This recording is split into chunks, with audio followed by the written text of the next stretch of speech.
Turite laisvą dieną, kaip ir leidžiate?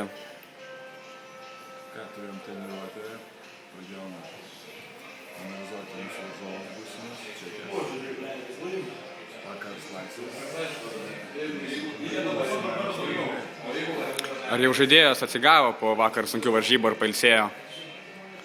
Aš nežinau, čia reikėtų konkrečiai klausti, bet daug lengviau kiekvieną kartą atsigauti po laimėtų,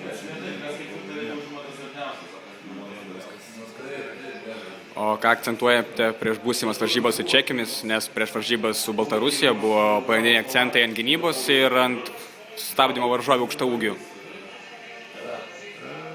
Akcentuojam kibią gynybą taip pat, turim savo žaidimo braižą, kurį stengsimės laikyti su Čekėmis. Tiesiog bus tam tikros užduotys prieš kiekvienas atskiras lyderes. Laikysimės savo žaidimo planą.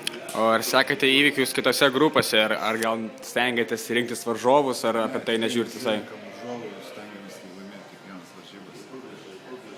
Turim tobulėti kaip komandas.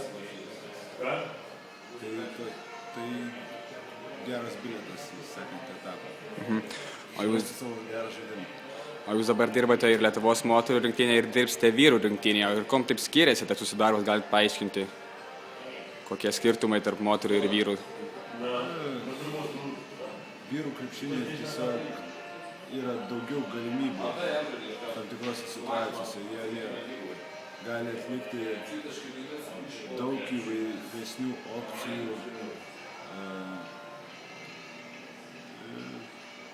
įvairesnių opcijų, tam tikrose situacijose. Ir